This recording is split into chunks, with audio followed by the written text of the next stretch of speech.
फुटलेल्या खासदारांपैकी 3 खासदार उद्या महाराष्ट्रामध्ये येणार आहेत आणि त्यांच्यासाठी तगडा बंदोबस्त तैनात करण्यात आलाय.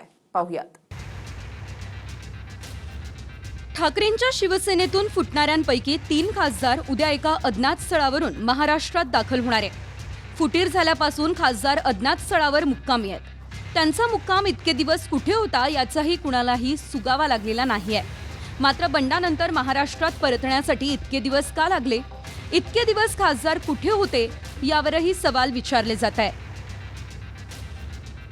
दरम्यान माहितीनुसार दिल्लीहून त्यांना एक स्पेशल चार्टर्ड विमान ज्यात हिंगोलीचे आष्टीकर, परभणीचे संजय जाधव आणि यवतमाळचे खासदार संजय देशमुख यांचा समावेश असेल.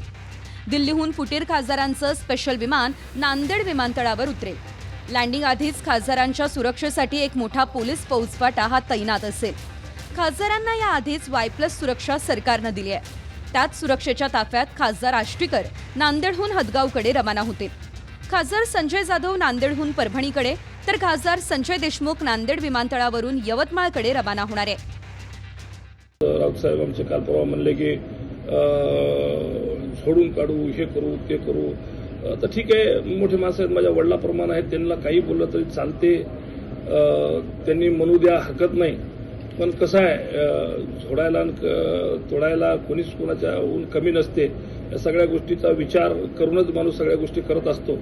कदाचित न कळत कोण ना कोणतरी म्हणजे हे यांचं ऐकून असं जर काही करायचा प्रयत्न जरी झाला तर एखाद्या वेळेस सावध नसताना एखादा गोष्ट होऊ शकते. पण त्याच्यानंतरचे परिणाम तुम्हाला माहीत असतील की काय होऊ शकतात. आधी पक्ष आणि चिन्ह चोरल्यानंतर त्याविरोधातच जे मशाल चिन्हावर जिंकून आले ते सुद्धा जर गद्दारी करत असतील तर त्यांना तुडवा असा इशारा ठाकरे गटाकडून दिला गेलाय. आणि त्या पार्श्वभूमीवर फुटलेले सारे खासदार पोलीस बंदोबस्तात आपापल्या मतदारसंघात परतणार आहेत. Bureau report, TV9 Marathi.